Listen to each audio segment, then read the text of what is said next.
If you would turn with me, if you would, in your Bibles this morning to Ephesians chapter 3.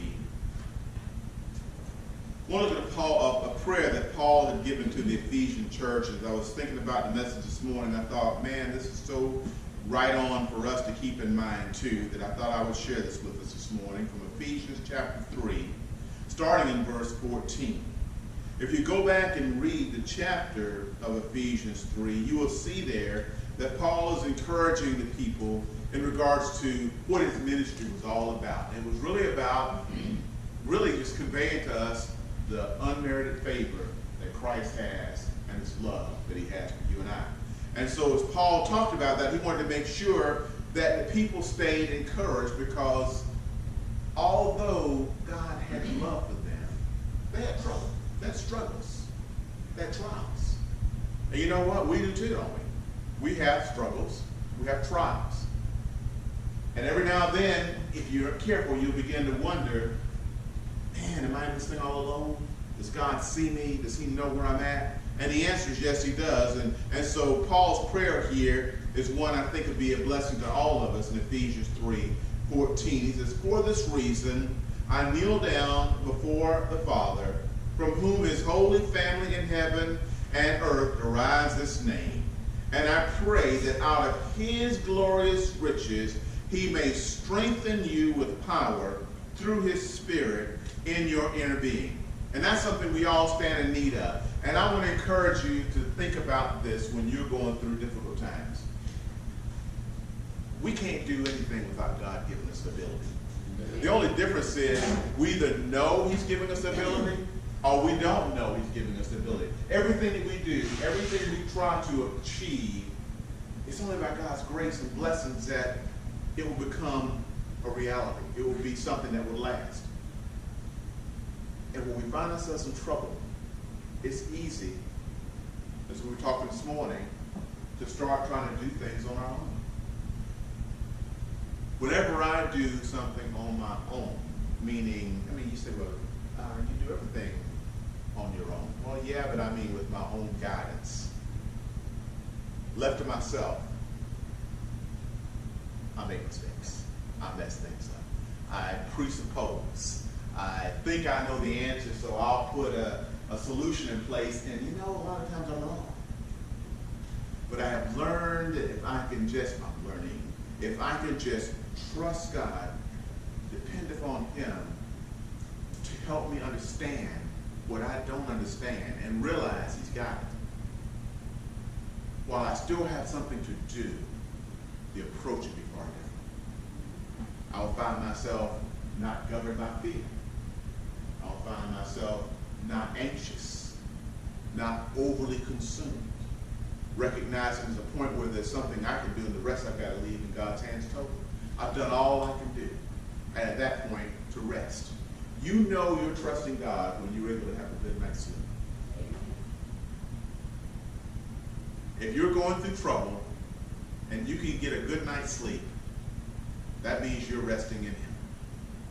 When you're in trouble and you're tossing and turning and awake all night and you can't rest, that's a good indication that you're trying to do this on your own. And it's not that you're dismissive, it's not that you're thinking the problem's just going to fix itself or go away, but it gives you contentment to know I've done all I can do. I've done all I feel I should do. Now this is in his hands. When that happens, we understand and begin to experience what is spoken about here, these glorious riches. Why though? Verse 17. So that Christ may dwell in your hearts through faith. Don't miss that. So that Christ may dwell in your hearts through faith. If Christ is not dwelling in your heart through faith, you'll find you have an empty heart that is full of fear. If Christ is not dwelling in your heart through faith, you will find you have an empty heart that is filled with fear. That's deep. As I saw this, I thought, we're living in a time where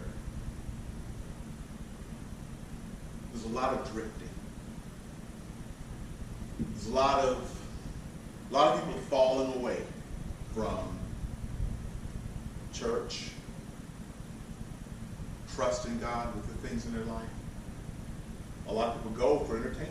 They go to get entertained but their lives aren't changed, and they find themselves. We're in an interesting time in our culture where there's this drift that's happening, and I want to encourage you that when you find yourself drifting, that's a point in time where all you need to do is re-acknowledge your trust in Him.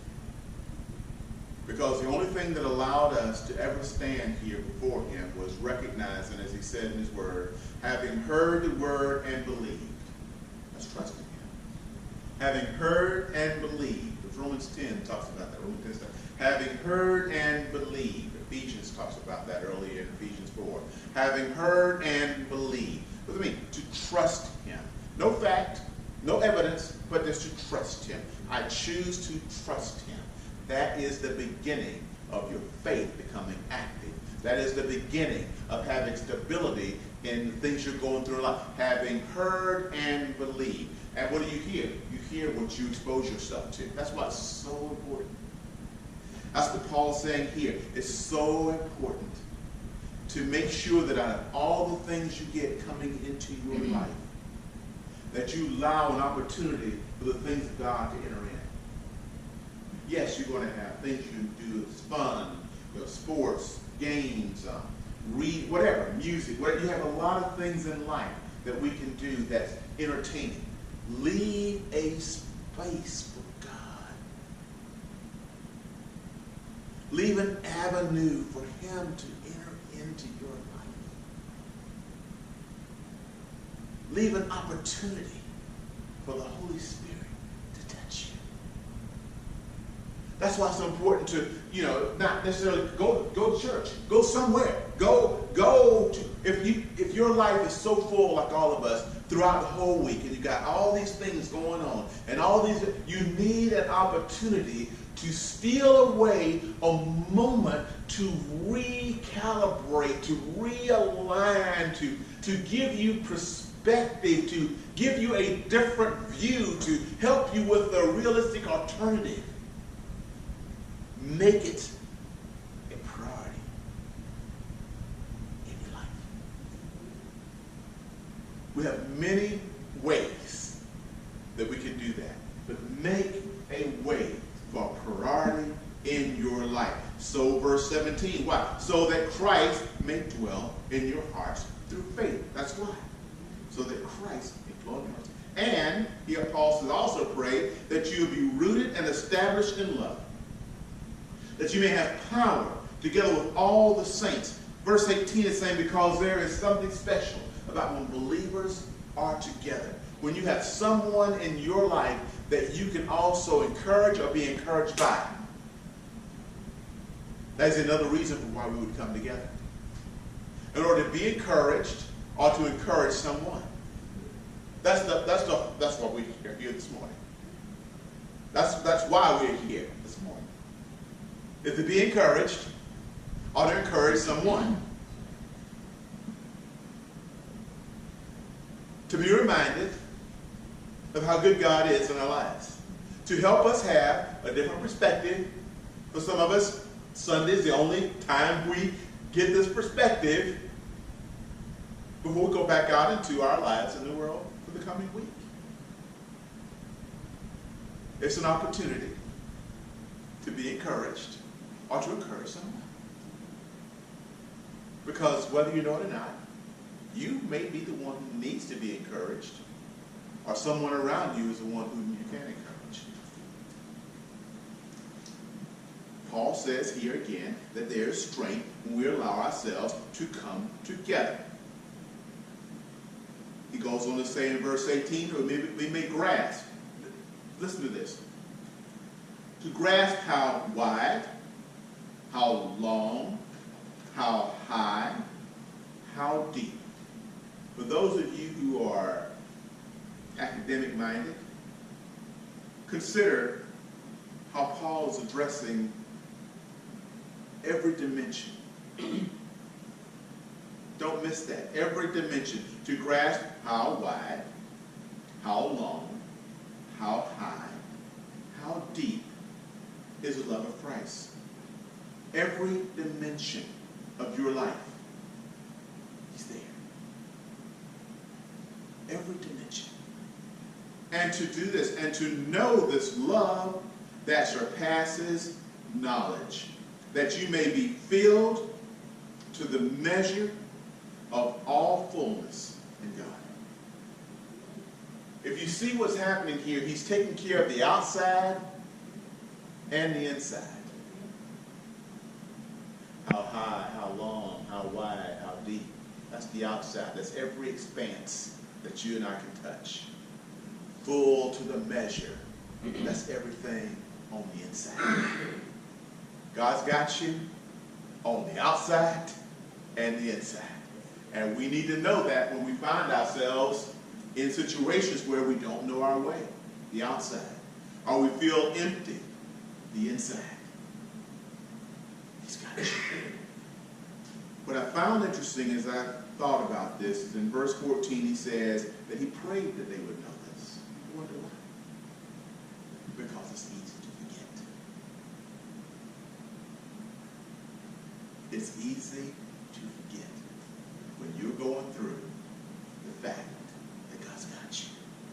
And so Paul is saying here, I pray that they would remember this so that they would be stable in all they do.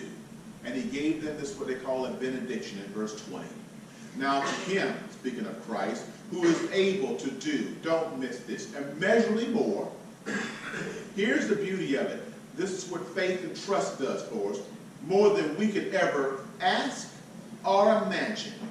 And according to not our power, his power that works in us. To him be the glory of the church and in Christ Jesus throughout all generations, forever and ever. And he asks us to agree. Verse 20, while he says is a conclusion, is the reason he spoke of verse 14 through verse 19. Because sometimes we forget that God can do more than we can. So therefore, when we hit our limit, we think it's over. I submit to you, when you hit your limit, that's the point where God just begins. Amen. When you think it's done, God is just starting. And that's something we have to be reminded of. So I want to encourage you, as you go through this week, if you hit a point, a threshold, where you say it's done, remember, that's a point where God is just beginning. Or if you see someone who stands in need of being encouraged or reminded because they think it's over, but that's just a place where God is just beginning.